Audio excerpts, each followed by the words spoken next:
Yo, yo, yo, what it is, what it was, what's it gonna be? Welcome Welcome. to the latest episode of the Gen Expertise podcast, episode 43, entitled My Mind's Playing Tricks on Me. We are your host, Maynard Rants, and Welcome, we aren't welcome. therapists. We just play some on TV.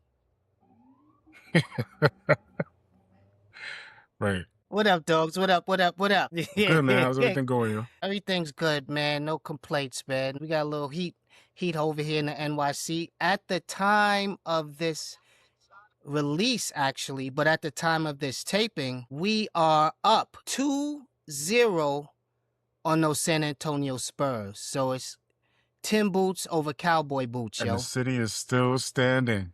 The city And is New still York is standing, still my man. standing.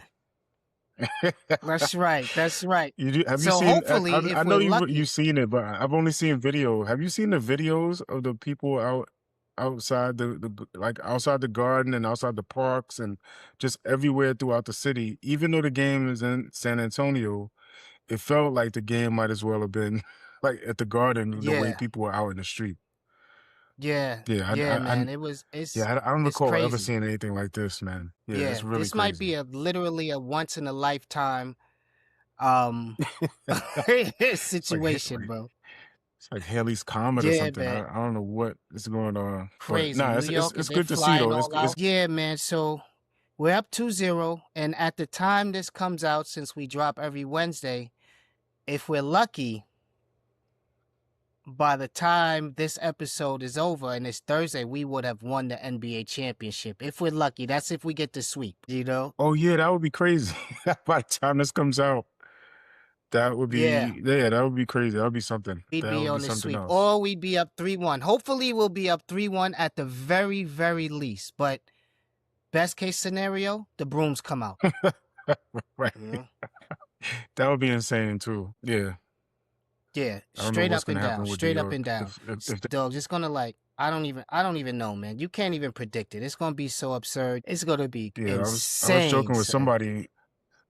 I'm like, they're gonna have to like tie down the Statue of Liberty or something to keep them from like tipping it over. I don't know if that's possible, but I feel like something's gonna happen that's gonna be insane. Like they might steal the Staten Island ferry and just go for a joyride or something.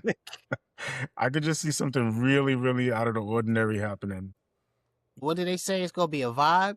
Yeah, yeah, it's gonna be a vibe, all right. So we going back to this is the month of the man. This is our second Yeah. episode into the month of a man series. My mind's playing tricks on me, and we're gonna talk about mental health today. Before we start, man, I have a facts over funny really quick. And Okay. I and I'll keep this as quick as I can, right? But in the last episode, we talked about our fathers, right? And I had said that I couldn't think of like one particular thing that my father had told me. Like when we talked about like what piece of advice do you remember getting from your father, right? And in general, my Yeah. father just kind of nudged me in the right direction depending on the circumstance. And it felt like it was mostly situational, right? But I had to think about it, and it came to me that one time something that stuck with me for the rest of my life. Actually, he did tell me, right? Like, and this is when I was really young, and this is just one Mm-hmm. of the things that stuck out. And I'll keep it brief, but this is back when I was living on Fordham Road at the time, and a friend of mine knocked on our door. Like I had to be no more than 8 years old at the time, but one of my friends knocked on our door, and I opened the door and I was kind of surprised to see him. And he said his mother had sent him to borrow a cup of sugar, right? Uh-huh. And I had, like I didn't know. I'm like, okay, like I didn't think much of it. So I go back and my brother's there, and my brother's like, who's that? And I'm like, oh, it's my friend. I'm not gonna say the name, but it's a friend of mine, and my brother was like, for some reason, my brother goes like, what does he want? I'm like, well, he wants to borrow a cup of sugar, and he's like, tell him we don't have no sugar, and I don't know why, I don't know why that was his take on it, but I went to the door and I felt bad, like, but I was like, I didn't know what to do. Like my brother's like 9 years older than me or whatever, so he's like, Mm-hmm. yeah, tell him we don't have no sugar, we're not giving nobody no sugar, right? And so I went to him, I'm like, sorry, man, we don't have any sugar. And I felt sick about it, Yeah. And I was barely processing what was happening. You know, I was 8 years old. Like I didn't really know what was happening or realize kind of the significance of it until I went to the kitchen and my father was in the kitchen. And you know, he knew that somebody had come to the door. So he asked me like, "Hey, who was that? What happened?" And I was like, "Oh, that was my friend so and so." And he said, what happened? What did he want?" And I said he came to borrow a cup of sugar. He's like, "Well, where is he? Like what's going on?" And I said, you know, I don't want to say my brother's name in this, but I told him like, you know, Yeah. I was told to tell him that we don't have any sugar. And my father said, listen to me well, right? He said, don't ever turn somebody away that's coming to ask for food. You know, Mm. there's a lot of things you could say no to, but if you have it, don't ever turn somebody away that comes here asking for food. All right. And I was like, Yeah. yeah, all right. And I got it just that quick, right? It was it wasn't like a big speech he made. And he wasn't like mad about it. He didn't yell at me or anything. He Hmm. just told me just like that, just kind of like, you know, as far as I can remember, it was just that calm and cool. He was just like, listen, don't ever turn somebody away to ask you for food. And I kind of like carried that for the rest of my life. Because I guess in my family, like if somebody came over, the first thing they asked you is like, "Hey, did you eat?" Or like, you know, "Do you want something to eat?" It was almost like their way of showing love, right? Like for better or worse, um, that was the kind of their love language was to share food. Like no matter who it was, if I had company coming over, like if I had a friend stop by to hang out with me, they will always Yeah. make sure that that person ate.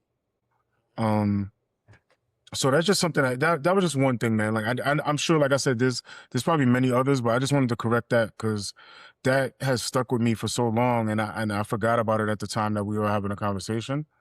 Um, but yeah, that was just something that like I said, it was really significant to me because it stuck with me for forever. Yeah. That's, when you from the South, you break out the food for company. When you from up north, you break out the liquor. Well, you know what? Like, yeah, I think my father did a little bit of both, and you know, over the years, like I've seen both, you know, Yes, food sir. and liquor has come out. Food and liquor for sure. Yeah, but you Shout never out to turn Lupe away. That's a good Fiasco. lesson right there. Yeah. Yeah. That's a good lesson. So, babe, have you ever seen a therapist before? Why do you ask? No. Yeah, I mean, it's funny you asking that way because that leads Yeah. me to thinking about like this topic, right? And before I answer Mhm. that, right? Like I want to kind of like be really sensitive about this because you know, you and I, we make a lot of jokes, but we always stress that we want to be kind of adding value, right? And we want to give people good information, and we want to be the a podcast that you know you're entertained by, but at the same time, you could trust that what we're Mhm. telling you is kind of in everybody's best interest, and we're thoughtful about what we're conveying, right? So with a topic like this, we're talking about mental health. Um, Mhm. this goes without saying, right? Like Rance and I are not mental health professionals. Like when we speak from like our own personal experience perspective. We try to at least, and any like information that we do give that's based on facts is really based on like our own research, or we even give you like a book, or like we try to guide you towards a professional in some cases, right? Like we know we call it Gen expertise, but we can't possibly be the experts in every single thing that we're talking about. And eventually, you know, hopefully, like we start to have guests on here that can kind of augment or supplement some of that. But the idea here is that we talk from our personal experience. I just want to put that out there before I even answer that first question, which Yeah, is kind we of a are loaded. far from the experts. Yeah, yeah, like you know. But to answer your question, man, yeah, I've definitely seen a therapist. Not consistently, I feel like there's been some situations where I've gone to see a therapist just to talk out some issues that were happening like right in that moment. But I don't, but I feel like I never was consistent about it. I never had a therapist that I was going to on a regular basis. Yeah.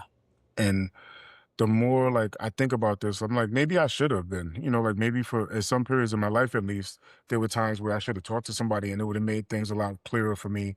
And it would have helped me through some situations where I just kind of toughed it out, right? Like, cause when when we're talking about this topic, I feel like a lot of us tend to just kind of tough it out, or we feel like going to see somebody or even talking about our problems has a stigma associated or it makes us weak. Like we're Gen Xers, right? So Gen Xers out there, you know that there's like a stigma attached, like especially Mm-hmm. for Black Gen Xers in particular too. You know, I can speak from that perspective. Like Mm-hmm. talking about your problems with anybody is kind of taboo and at some level, right? Until we got a little older and it became like something that you did on on a more regular basis, and we kind of came to terms with the fact that everybody at some point needs help. But growing up, um, you know, you kind of kept your business to yourself, and especially if you were having any sort of issue, if you were feeling kind of sad or depressed or anxious, you kind of, like I said, you didn't want to feel like you were weak or vulnerable in front of anybody. So that wasn't even something that you would talk to with a close, trusted friend, let alone a therapist, right? It was just something that we didn't even know for a long time. I'm gonna be honest with you, we didn't even know that it existed, like Word. that there were professionals for us that we could go talk to. And if there was, like that's something you saw on TV, basically. Like it just was not really, you knew it existed, I guess I should say, but it just wasn't part of our reality, right? Coming up. Like nobody really did that, you know. Yeah. The But to answer closest your, thing but the that short we answer is got, yes. Yeah, I have the seen a closest therapist. thing that we got to was our guidance counselors when we got to high school. That was the closest thing that we had when I was like, what's like, that was almost like therapists for young teenage boys. I personally have never gone to see a therapist. But Not like, and just real quick before I forget, like, you know, what's so crazy about that? And I'm using the word crazy. I apologize. I mean, what's so, you know, I guess coincidental about what you're saying, um, is that when you mentioned the not the therapist, but the counselor in the high school, I never went to hmm to my counselor in high school. Like, I Yeah, never I ever didn't went to the go. counselor in high school. hmm Yeah, like not even to talk about college admissions, not not for anything, because I think somewhere in me, and I can't blame anybody for this or blame this on any sort of cultural thing or like a, you know, a family thing or anything. I think it was just me. I just figured like I'll figure it out myself. Like I just didn't want to ask for help, and that lasted a long time. That lasted way past high school. That I had this feeling like I shouldn't be asking for help. Um, but yeah, but good. Yeah, yeah, because like I didn't go to our guidance counselors either, and it wasn't until I think when we were juniors, we actually got two black guidance counselors, and they were for like the younger kids, and I used to go to them. That's the closest that I came to going Interesting. to Interesting. using the guidance counselors. But yeah, I've never used a therapist. I know some therapists. And I guess I've unofficially talked with therapists, but I haven't sat on any couches. Interesting. And I also know a couple of therapists. And I have had some informal conversations where I've just gotten their perspective on things, which is also helpful, but not, I don't think it's not in the same way as if you were having like an official session with them, right? Um, Yeah. but yeah, that's interesting. Yeah, and like you said, it's What kind of like I guess taboo for males in general to seek therapy. But in general, I just didn't feel like they could relate to me. I didn't feel like those guys can relate to me. They were like white dudes from Hartsdale or something, and we were black kids from the Bronx. There was one time that I tried to tell him something, and he looked at me like I had four heads, and I was like, "Yo, I'm never coming to you again, dogs. I'm never coming here to speak to you again." So the other funny thing about the when we were in senior year in high school, the guidance counselor had a conversation with my parents, I guess my mother, right? He Yeah. told my mother, I don't know if I told this story before on a previous episode. I may have, right? But the counselor actually told my mother not to expect me to go to college, like not to get her hopes up on me going to college, right? And for everybody listening in the audience, um, Rance and I went to Fordham Prep in the Bronx, and the full name of it is Fordham Preparatory High School, right? And the preparatory part is they're preparing you for college, right? The whole point of going to this school is pretty much to prepare you to go to college, right? Fordham Preparatory High School. So Mhm. at the Fordham Preparatory High School, which is a very competitive school in the Bronx, this guidance counselor is telling my mother not to get her hopes up for me going to college, right? Like, and this is me, like, for a long time being on the honor roll, senior year, I may have fallen off a little bit, right? But not to the point of her having any doubt that I was gonna get accepted to a college, right? Like, let alone like maybe anyone that I applied to at the time, but I'm definitely going somewhere, right? So my mother told me this story much later in life. She never told me that he said it. Like at the time, she just kind of ignored him and she just didn't tell me. And years later, long after I had already graduated from college and, I was in the workforce by the time I think she told me the story. But she told me like, yeah, she said she completely ignored it. But I guess that's part of what you were just saying about them not being able to relate to you. Cause I think that maybe we had to go to some sessions in group and he probably found me to be like kind of like not really interactive and not asking a lot of questions. Um and I did also have the general feeling that he just couldn't relate to me and that this is not a person I should be asking for help, right? And you're thinking about this is us at like 17, 18 years old, and that's just how we felt. Like it didn't feel like a safe place exactly to for that. So and I guess he took it like, this person is not interested in even going to college because they're not asking me for help, right? But it wasn't that. It's just I felt like I needed to do a lot of the stuff myself. Yeah. So that's enough right off the bat to kind of scare somebody away from ever going to any type of therapist ever again. If that's one of your first experiences with someone who's there to give you advice, to help you. And I think some of Yeah. it honestly like is kind of a inherited like a bias, right? Like I gotta admit, like on my part, um, I didn't really give the person much chance to help me, right? And if they took it as if, okay, if this person not asking for help, then they obviously don't want the end goal, right? Like because he's thinking like, okay, he's not asking me for help, so he doesn't want the end goal, which he perceives to be getting into college, like filling out all these applications and I guess he couldn't even fathom that I could do all this stuff myself. Like I could fill out the applications and get them in on time and, make sure Yeah. that my parents are working with me on the financial aid packages and all that stuff. Like I think he just couldn't fathom that somebody's just going off and doing this themselves and not really asking for any help at all. Right. So, but you're right. I mean, though your experiences when you're at that kind of formative age, that is gonna inform a little bit like how you kind of interact as an adult, obviously, right? So, but I think a lot of that was my own, just me. Like I wasn't asking for help, and that went on for years, right? Until way into adulthood, I still had that feeling like I shouldn't ask for help, like I should do things on my own, and if I had a problem, I was kind of on my own. And to a certain extent, I feel like that's what a lot of us grow up thinking, especially men. I'm speaking from a man's perspective that you're taught to kind of tough it out. Like if you have an issue, if you have a problem, you're taught to first try your best to solve it on your own, right? Before you ask anybody for help, because otherwise you'll be seen as weak or incompetent or needy or vulnerable in some way, right? And that's the last thing you want to feel. Yeah, we get kind of told that man up, figure it out. Um you got yourself into this, get yourself out. I actually was pretty Right, lucky that I didn't right. I And kind and of and I think the other I didn't grow yeah, up go ahead. I didn't grow up in a house where I was told always like yo just be a man, be tough, be so I consider myself lucky, but I do know people and have friends that grew up in a household where everything was like man up, be a man, figure it out yourself. A man does this, a man doesn't do this, a man doesn't cry, a man doesn't have feelings. So I think that contributes to the stigma of it all.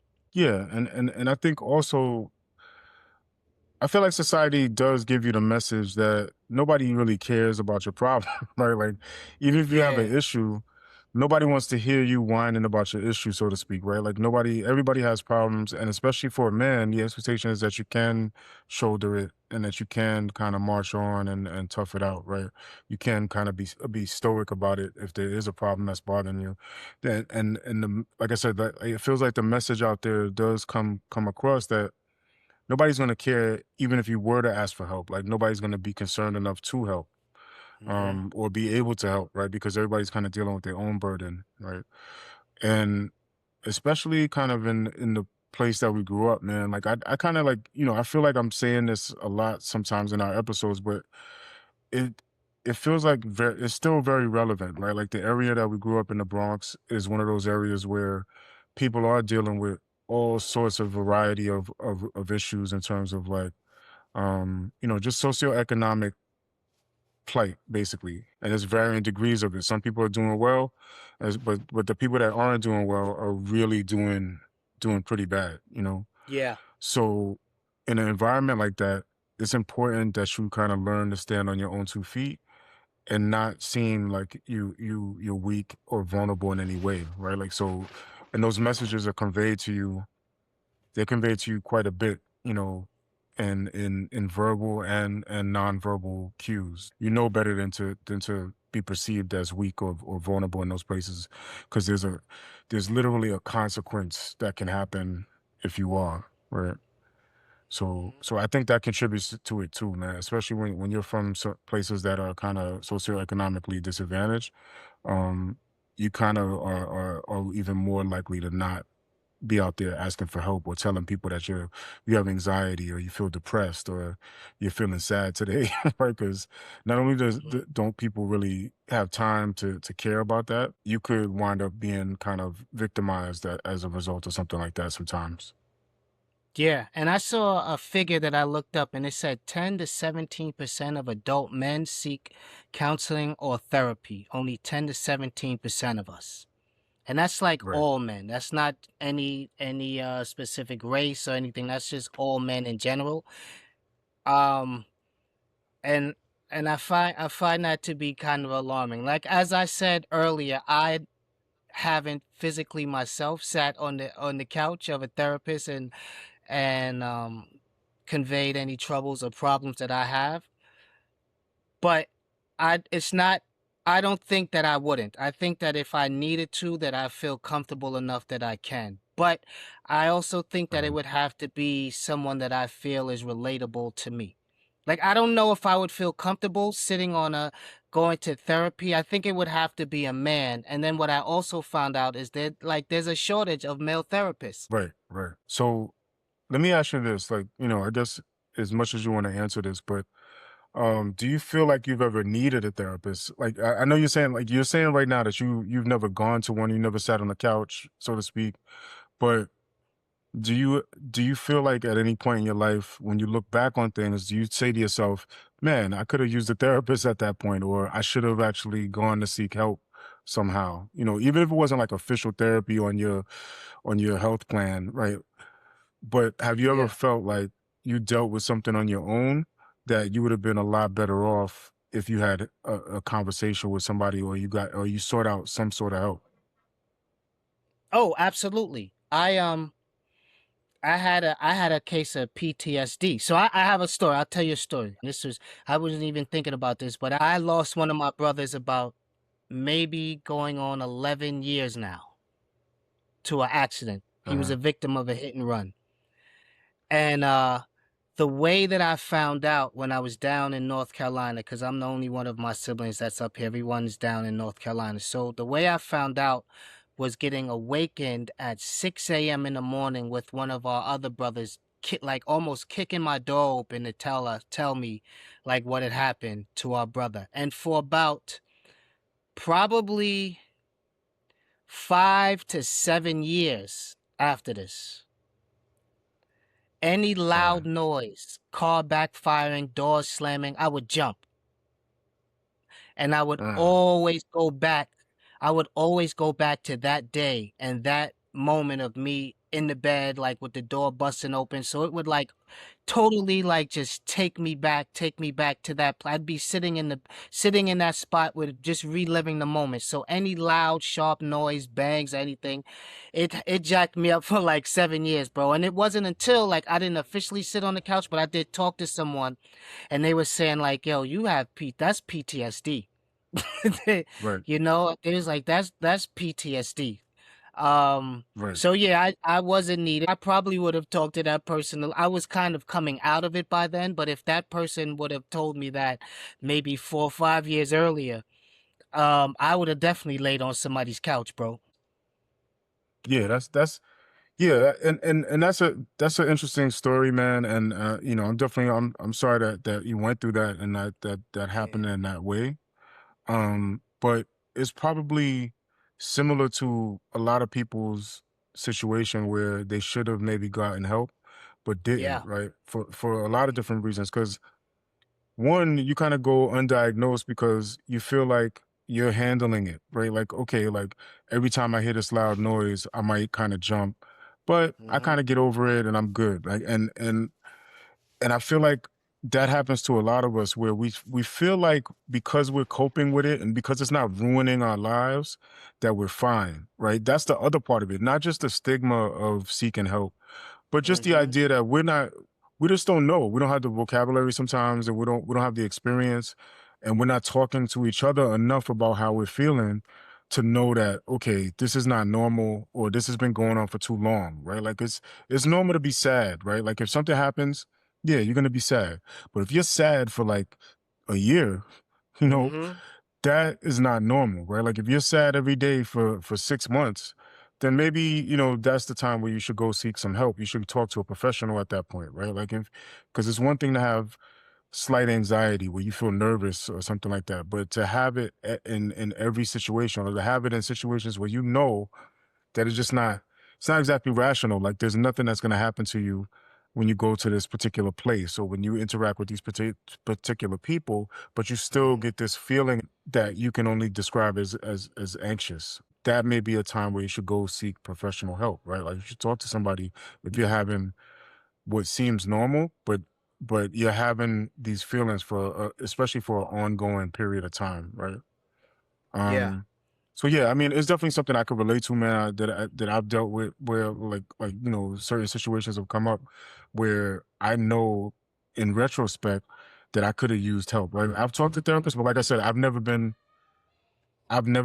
significant. I mean, I've never been consistent. I should say. I didn't mean to say significant. I never been consistent about it, and I feel like there's been times in my life where I could have used that help on a consistent basis, right? Because there were things I was going through for long periods of time. Yeah. Yeah, exactly. And they say that because we exhibit symptoms different than the normal like sadness of depression, we get misdiagnosed a lot of times, men in general. Ours show more in like physical pain and anxiety and anger. And I thought that was interesting too. We have a saying too, like in the personal training world, like stress shows up in your body, in your neck, tightness Mm, and things like that. So that's not the conventional forms of sadness and depression, and we just kind of soldier on with it, just expecting like, yo, it'll be all right. I'll just get over it. You know what I'm saying? It'll be all right. I'll just get over it. We'll go on saying that for days and months and even years sometimes before it's too late. Now we're really far gone. right. You know? And so I saw some other, I have one, two, three, four, five. I have five key facts that I looked up about men's mental health. And it said, and these statistics were taken in 2023. It says 39,000, over 39,000 men died of suicide in the US. That's nearly 80% of all suicides. That's one. Mm. Two is men are 4 times more likely to die by suicide than women. Three is only 40% of men with mental illness receive treatment versus 52% of women. Four, over 6 million men suffer from depression annually, with many cases going undiagnosed. And that goes back to what I said about symptoms. And then five, 1 in 10 men experience depression or anxiety, but less than half get treatment. So So, that's, do you think that, and in your observation, and we can only speak from our experiences, right? And maybe what we've read and um, the professionals that we have talked to. But do you feel like the stigma is lifted, right? Like the whole idea that we may have come up in a time where, saying that you need help, especially professional help with an issue that you're having mentally, Hmm. there was a stigma associated, like we talked about, right? Like, do you feel in any way that that has kind of been lifted a little bit over time? Like people are more accepting that you do need help sometimes, and you do need, especially professional help, if you're having some sort of issue. Yeah, I think that we are getting better because just the fact that we acknowledge it now, the fact that there is a Men's Health Month, I think that has a Right. big thing to do with it. Although, like, we just finding out there was a men's mental health month, so from here on out, we know. Uh, so I think that it's getting better, but these numbers are still like really low. But imagine how low that they used to be, like in the '60s or the '70s, the '80s, and the '90s. Right, right, Um, right. I can't, right, and that's why I bring it up in that way because I feel like like I said, like we're Gen Xers, so we grew up in a certain time period. But then, even the Gen X, the generation before us, I should say, baby boomers, there was probably even less tolerance for people saying, "Hey, I have a mental issue," or like I'm having some anxiety, or I'm feeling depressed, or whatever the case may be. Right? Like I can't imagine, like as my father was coming up, that this was something that people really talked about, especially men. Um, you know, it felt like you had a drink. Like if you had an issue, you might go have a drink. Or if you had a family member that was really, really having some mental issues, like maybe the extreme of like hearing voices, or like you just kept them in the room. Like you just kept 'em- like people just took care of that person, but you never really sought out professional help, right? Like the family would just kind of gather yeah, around. You don't talk about it much.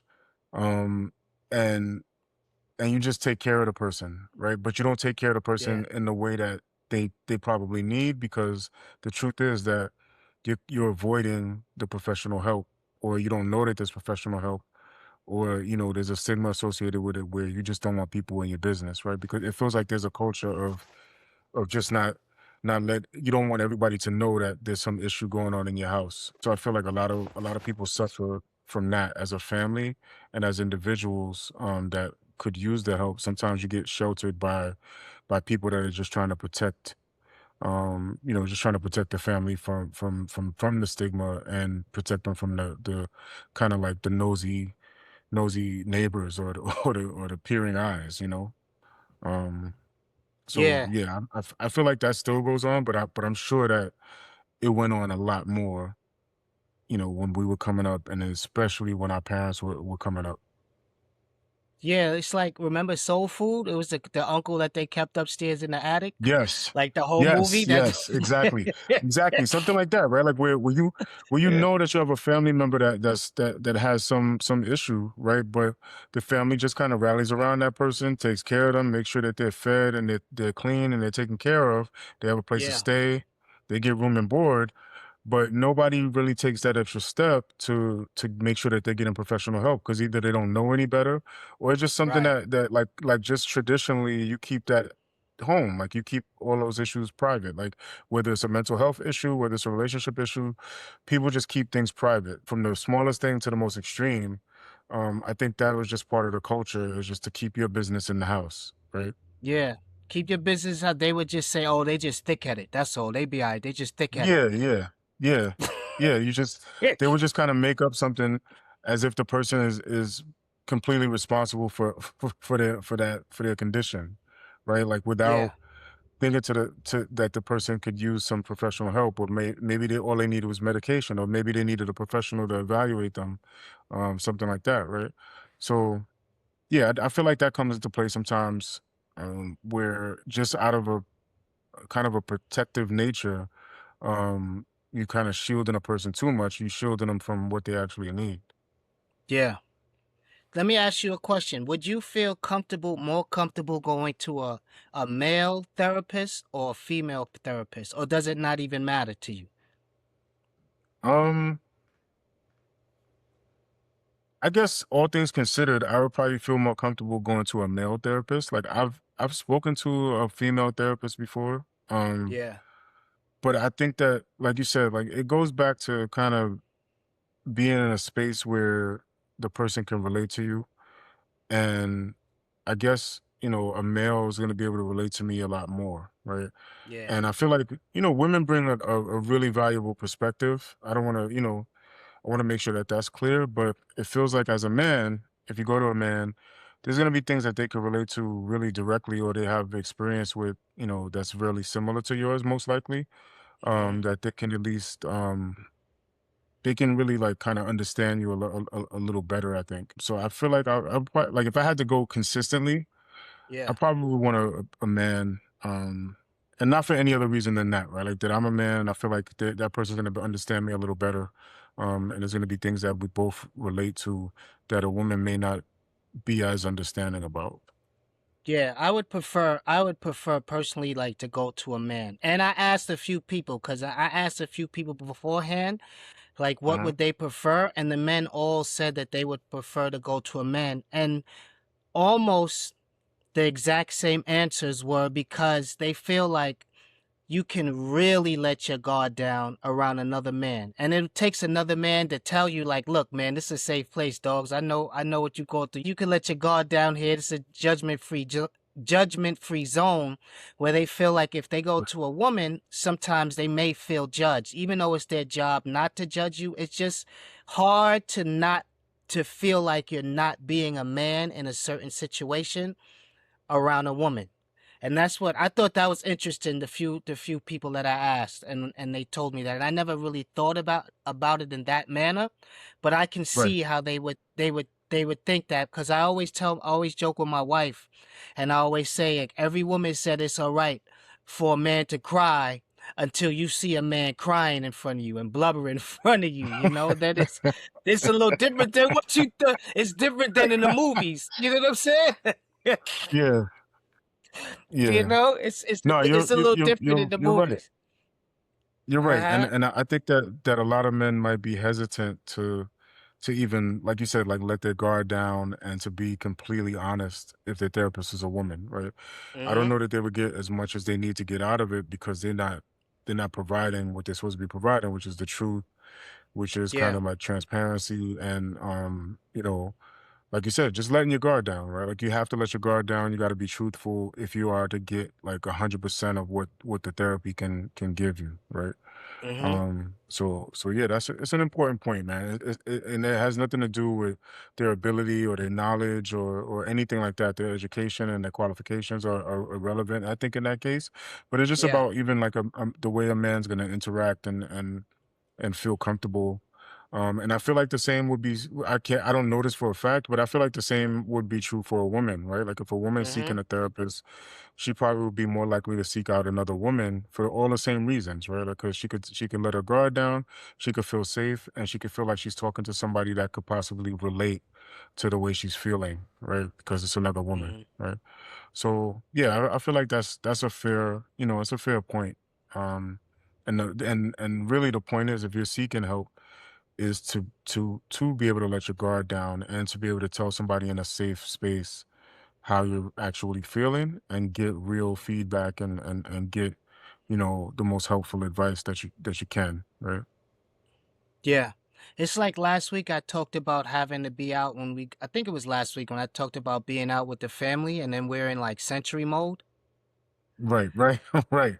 You know what I'm saying? Like if I have Yeah, a you're on female guard. Yeah. therapist, yeah, she may not know what it's like because her husband might always be on sentry guard, but sentry mode is keeping you safe. So you're enjoying your best life, not realizing the anxiety that your partner is going through. Now it could take a man to relate to that. You know what I'm saying? Like your dogs, Right, man. I right, understand because I have to do the same thing. You know, like I have right, to provide a level of protection and an umbrella of safety at the same time not always letting them know that I'm providing an umbrella of safety and protection. So if you're right. under that umbrella of safety and protection, you're not really paying attention to it. You know what I mean? So Right. it would be a little, and that's just one of those things. It's one of those things that men would It's be able to relate nuance. to, and it's Hmm. very nuanced, right? And I feel like Yeah. like on the woman's side, sometimes like at least I hear about this in passing and in conversations about like kind of the invisible load that women carry, right? Like where women, like we talked about this before, like women have a tendency in the family to be like the nurturers and the planners and the folks that they kind of coordinate like your friendships, they coordinate things for your children, all the doctor's appointments and Yes. birthday parties and all types of things, right? And there's kind of an invisible workload and invisible kind of mental load that's happening for them that maybe they would feel that a woman could relate to more so than a man because like, and I'm not saying like men don't do any of those things, but I'm just saying like you know, a large percentage probably would say that women tend to do that in the household. They tend to be the ones to do kind of the unseen work around kind of arranging the lives of the family, all the little intangible things that they do that you can't really see. Take a toll after a while, right? Because they may feel underappreciated for it, or they may feel like they're not getting the help that they need for it. They may not have the ability to articulate that they need help with that stuff. So when it comes to talking about it, I feel like they would probably want to talk to a woman about stuff like that that maybe will relate a little better, right? Um, so another question I have for you was about like and I've been thinking about this, right? Like, and I've heard other people having this conversation, but on social media, right, it feels like the stigma of mental health has kind of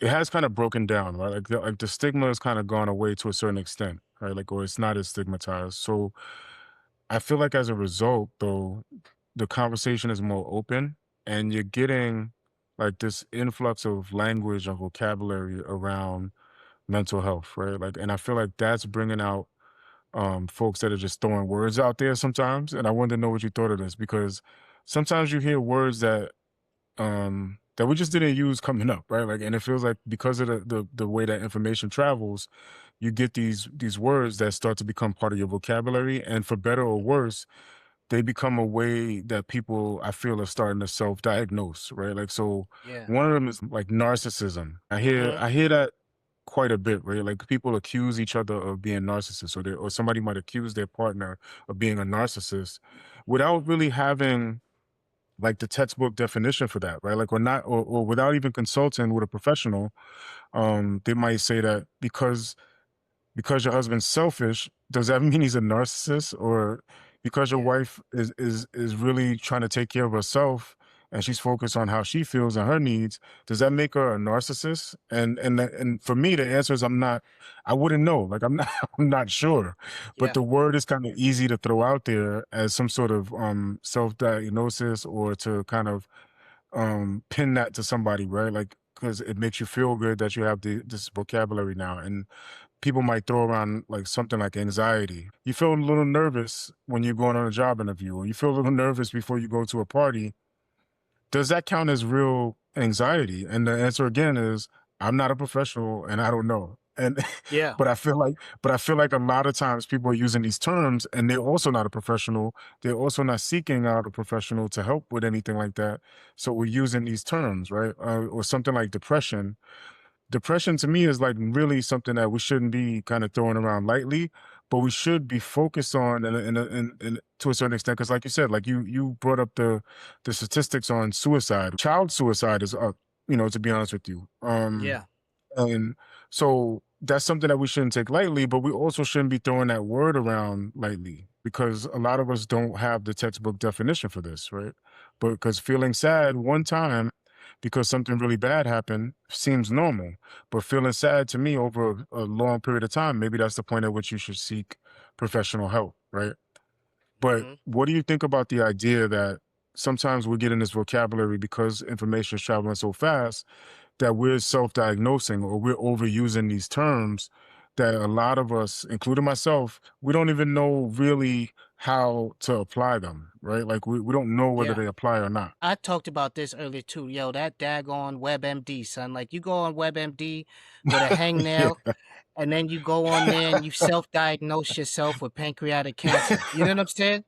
So, um, I agree with you. What you said, I 100% agree with you. One of the words I'm gonna tell you one of the words that got really popular for like a couple of years, and everybody was saying, and that was gaslighting, yo.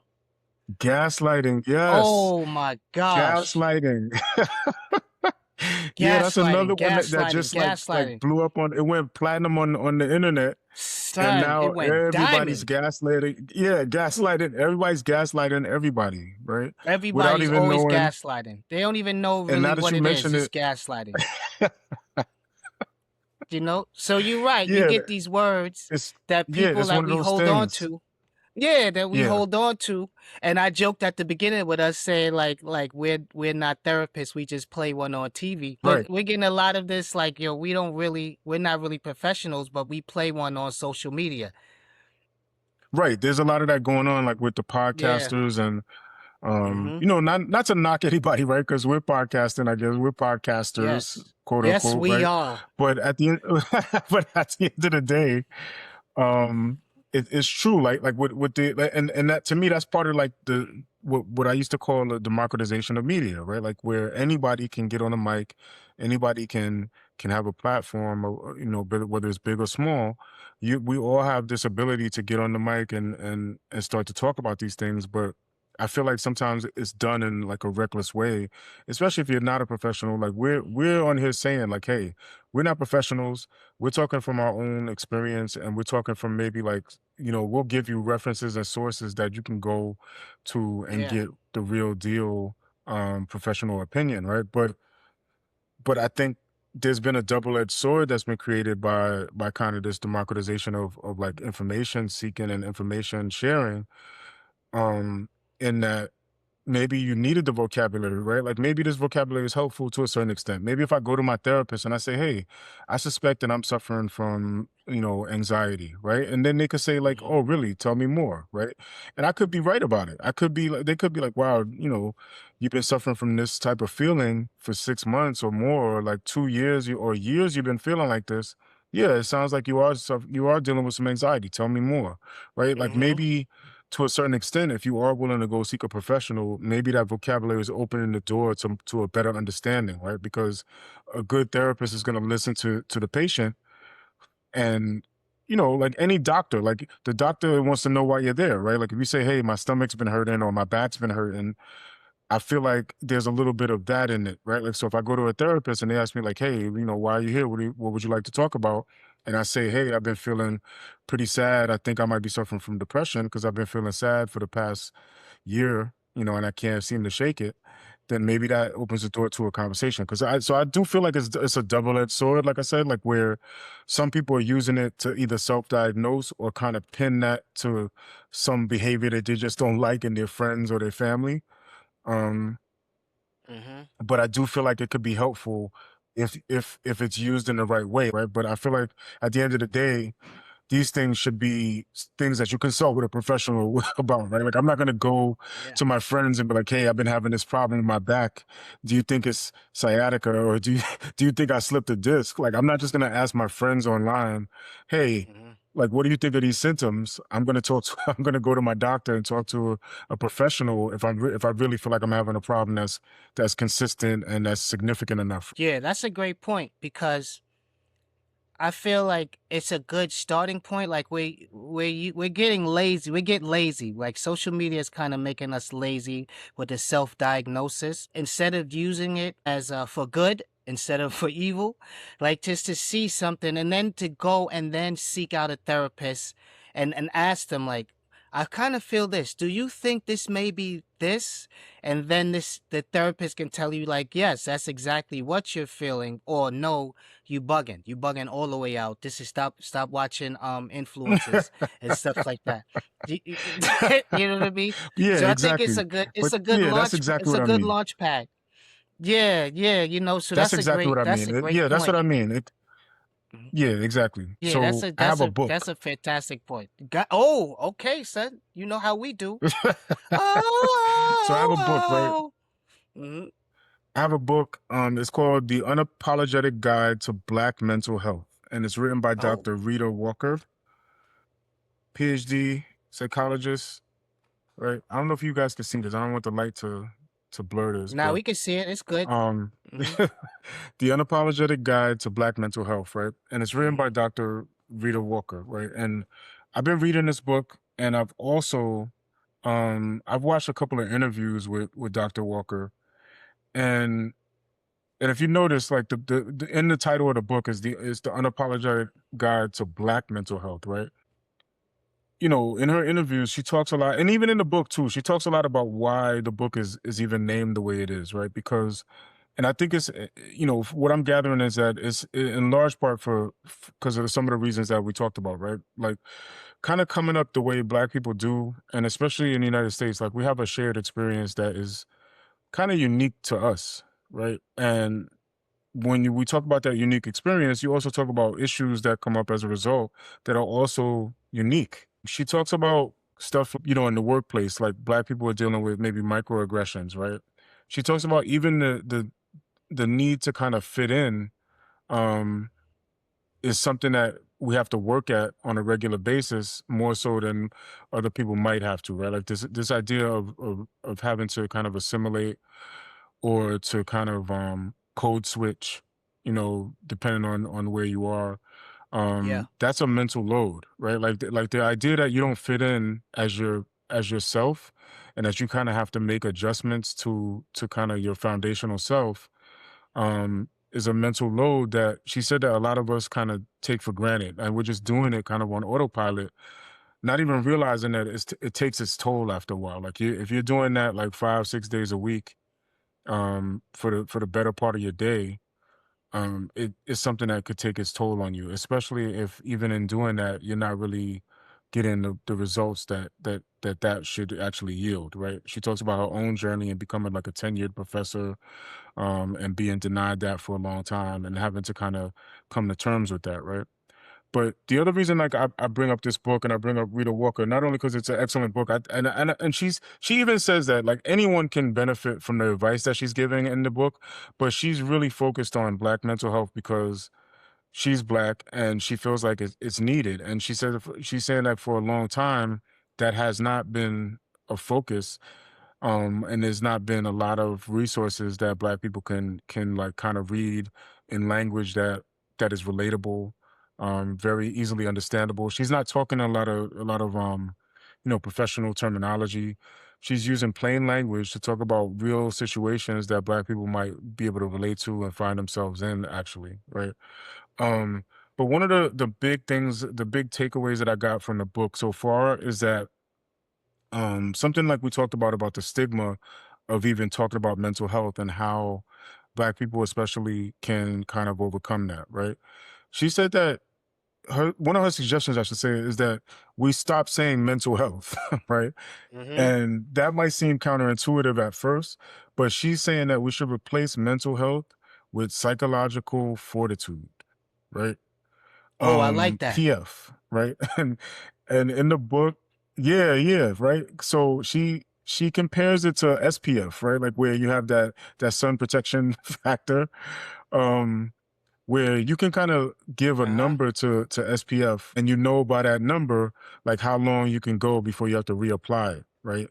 So she says that PF, Mm-hmm. that psychological fortitude, is something that you should think of in a similar way in terms of being able to add like a number to it, right? Like you could say like from a number 1 to 10, how are you feeling? Like what's your PF, right? And she said that not only does it give you kind of a better way of describing how you're feeling, because the other tendency that we have is to say that we're fine, right? If you see me in the hallway at work, or you see me at school, or you see me even in the street, you might say, "Hey man, how you doing?" And I might say, "Yeah, I'm good, I'm fine," right? And that doesn't really accurately describe how you're actually doing, right? And you may not be thinking about it at the time, you may not have the vocabulary to tell somebody, "Hey, I'm not I'm less than fine," right? Like I'm not doing Yeah. that well. And even if it's a good trusted friend, we tend to have that reflex of saying I'm fine, right? So she's saying that not only does the psychological fortitude give you a different way of framing mental health, like rather than saying mental health, because as soon as you say mental health, people get kind of nervous, and you know, like we said, the stigma comes about, people start associating it with that, oh, you're gonna think I'm crazy and all Yeah. this other stuff. But if you and I know that we're gonna start framing this as our psychological fortitude, like what number we're at, you would even know as a friend if I say, hey, I'm at a 4 right now, you know that, okay, that means I'm not doing so well, right? But if I tell you, hey, Yeah. I'm up to, and if you see me in a week and you ask me, like, hey, what's your PF, right? And I say, oh, Yeah. I'm about a 6, 7 right now. You know, I'm in, and last time I spoke to you, I was at a 4. At least you know, you don't know, I might not tell you every single detail, but at least you know, okay, man's doing better now than he was last time I saw him. Or like on the flip side, if I say like, hey, I was an 8 last week, but now I'm at about a 4. I'm going through something, you know, with my kids or my wife or whatever the case may be. You know by that number, hey, like this is a little, you know, maybe we should have a talk, right? Like maybe I should call him up, or maybe we should go out, or maybe he needs to talk. So Mhm. like I said, like it not only gives you a different framing and a different type of language around mental health where it's not as stigmatized, but it also gives you like some specifics around how you're actually doing, rather than saying I'm fine or I'm good or I'm okay, I'm all right. Like you know, these vague terms we use, and we tend to accept them from Yeah. ourselves and we accept them from our friends and family because we're just so used to it and it's a reflex. But I found that very interesting that she used that term, and it felt like a useful tool that anybody could take advantage of. I can gauge like how you're actually doing, right? Without you telling me a lot of detail, you don't have to go into, you know, all your private life story, but you could tell me like, hey, I'm at a 5 right now, and I'll be like, all right, well, do you need to talk? Do you need more? You know, if you say I'm at an 8, all right, that's pretty, you know, that's pretty good, you know. Mhm. So you know what, you must be really doing good, right? And I found that to be similar to like if you go to the doctor and something happens and you're having pain, they'll ask you like, "Hey, on a scale of 1 to 10, what how much pain do you think you're in?" Right? Yeah, I think So it's like the so Borg yeah, I thought that was scale. interesting. Yeah, exactly. Yeah. Yeah, the Borg scale, or the rate of perceived exertion, as we say in the training world. Like, give me a number 1 to 10. How you feeling? Right. Right. And You it could be know. related to that. Yeah, exactly. So Hmm. I think that's another reason why I found this to be like a useful tool, because it parallels so many other kind of fields and the way we use that type of language, that it's easy for people to pick it up easy, you know, fast, and say, okay, I'm going to use this as my gauge rather than just asking, hey, how you doing? And you know what else too?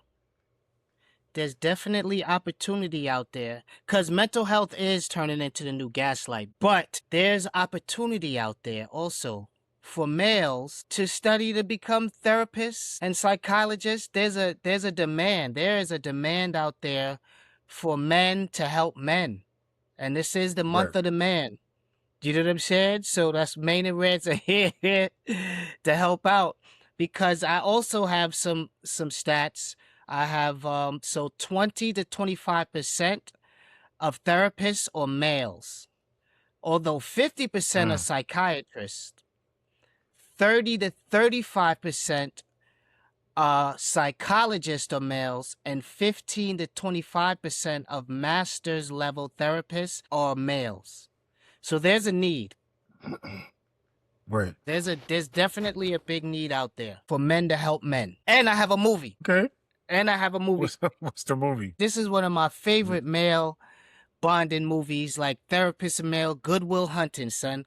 R.I.P. Robin Williams. That's like one of the best performances that he's given. He's given a lot of performances, but Yeah, that's a great movie. the That's a scenes classic between movie. him, yeah, the scenes between him and Matt Damon when he's talking about just breaking him down, and he's telling him like it's not your fault. And he's Yeah, just really helping to yeah, reshape this young man's life. right.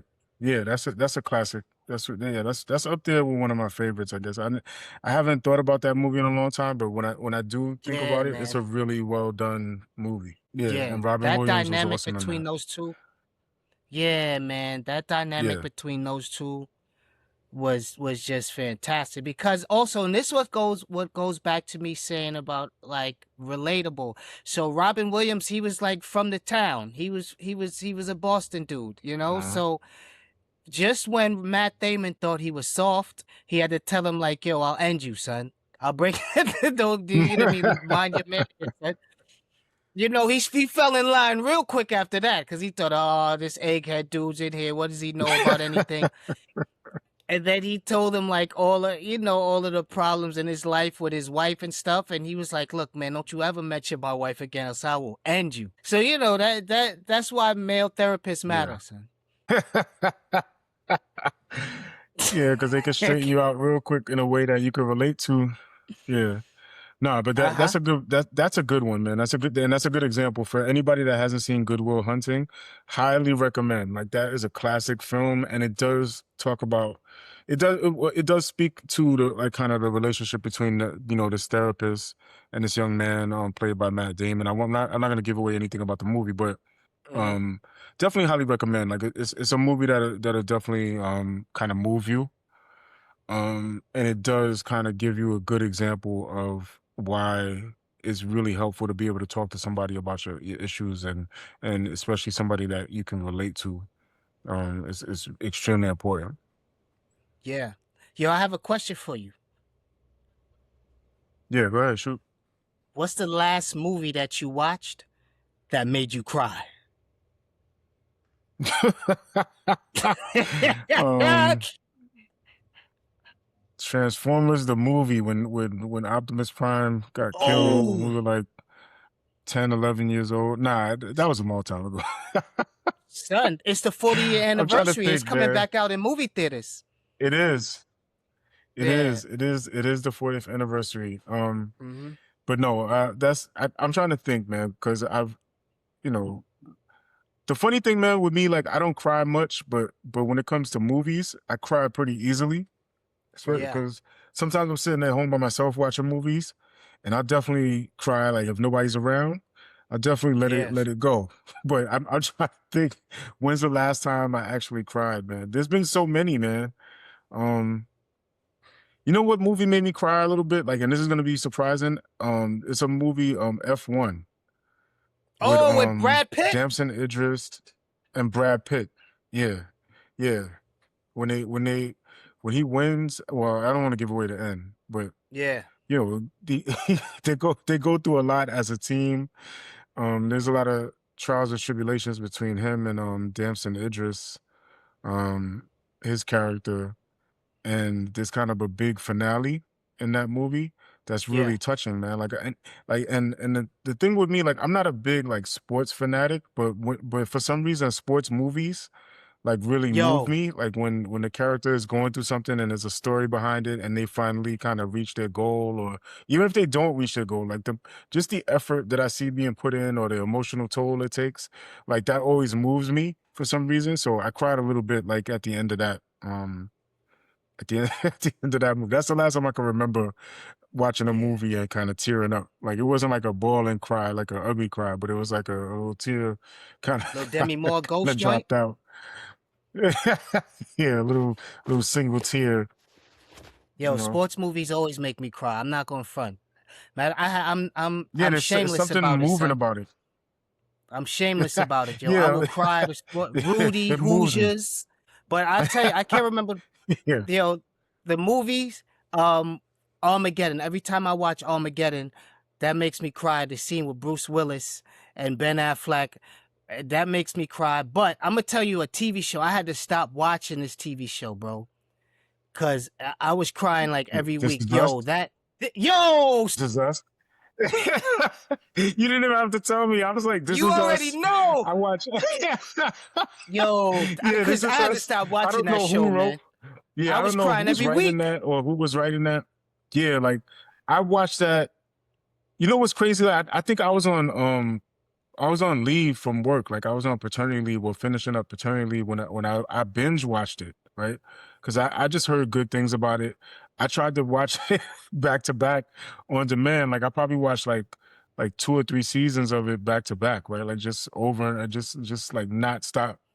And I was crying, man, like for I don't know, for days. Like because I was just watching them back to back. And it seemed like Dogs. everything about that show was moving and like either sad or happy. Like, it's the type of show that you'll be crying for different reasons. Like you might cry The out of full sadness gamut. for somebody, one of the characters. You might cry because something really, really, really, yeah, really, you'll cry happy tears for them. I'm like, who is writing this, man? I swear, I was thinking to myself, what kind of writing is this that's making me feel for these characters in this way, right? Yeah, Yo, that you didn't even have to tell me. As soon as you said there was a yo, TV the show, TV I'm show, like, yeah, it had This to Is be This Is Us. Us. Yo, I heard they went off the air Yeah, because like men started to boycott it. No way. No way. Nah, I'm just Why? joking. Why would I'm men just joking. boycott it? I'm just joking. I'm just Oh, joking. because Men was it was tired of making crying. men. It had men were crying too much. Men start Yo, crying in front of yeah. their family too much. Yo, that's a Man, good show. If you want a that's good cry funny. though, watch that This Is Us. That joint had me sobbing, bro. I had to stop. I stopped watching. I didn't even see it through to the end, man. I couldn't. I didn't watch the last season. I'm not gonna lie to you because it was exhausting, to be honest with you. Like it was it was like too much.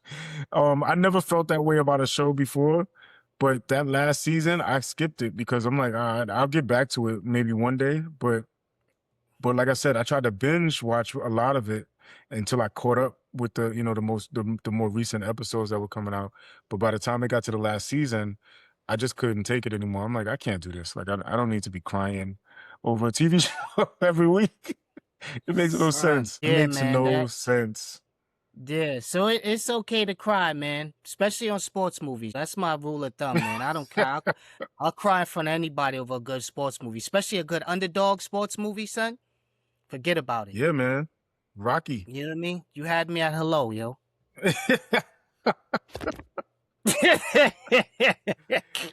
Yeah, I think as a kid, I every time I seen a Rocky movie, I think I cried. Like every time, like Son, when he all would the yell out movies Adrian.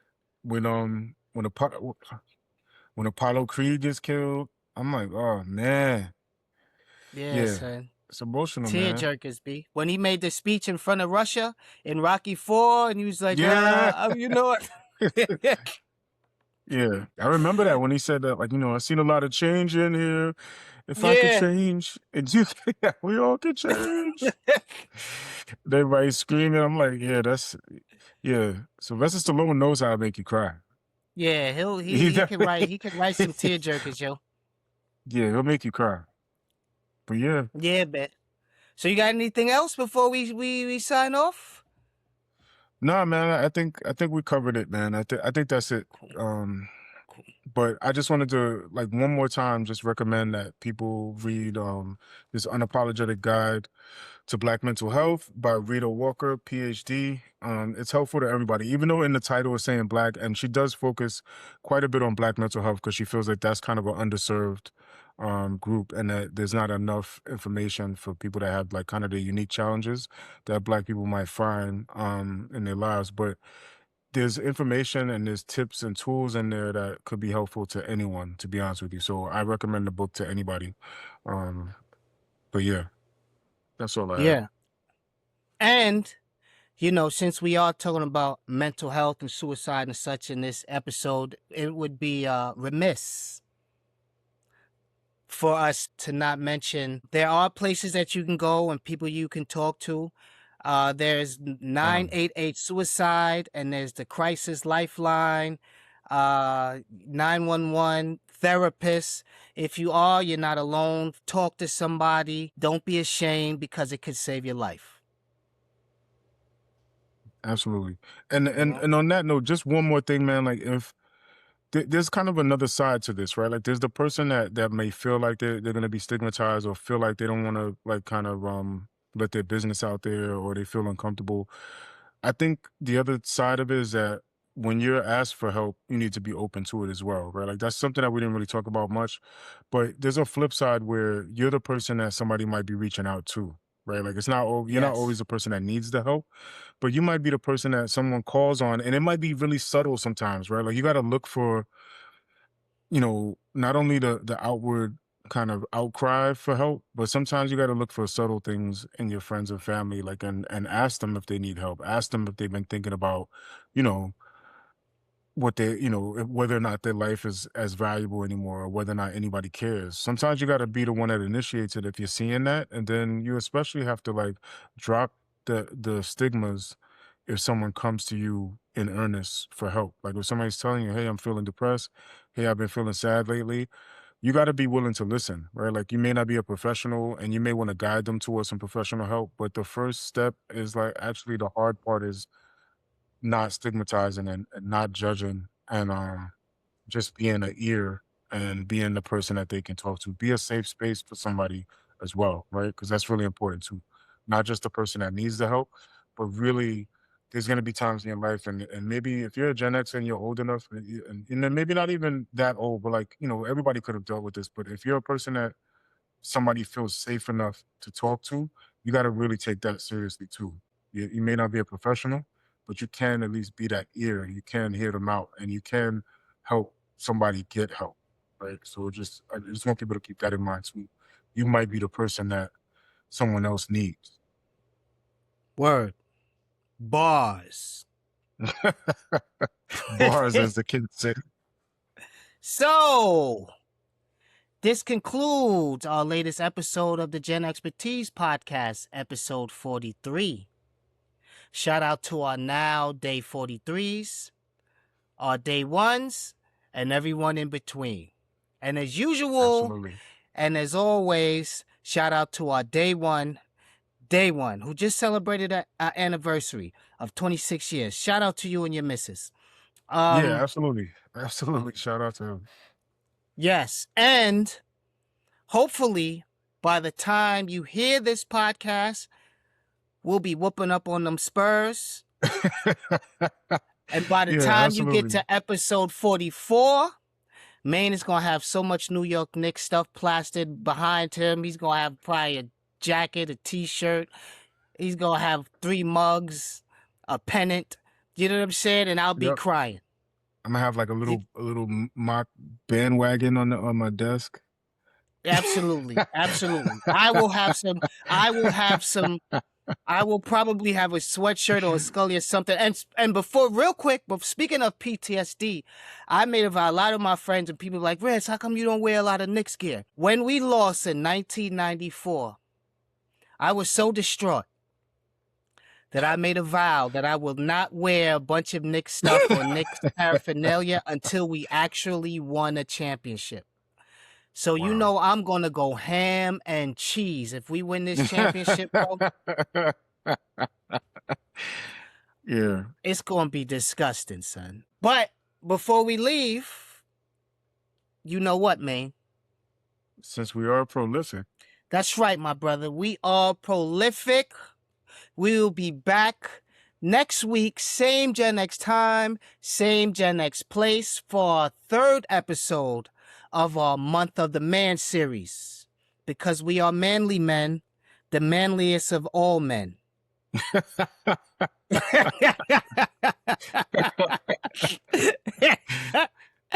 Yes. I feel like our wives are going to laugh at us when they hear that. I feel like everybody's going to laugh at us when they hear that. Yeah, pretty much so. But you know how we do. Power to the podcast. Power to the podcast. Peace.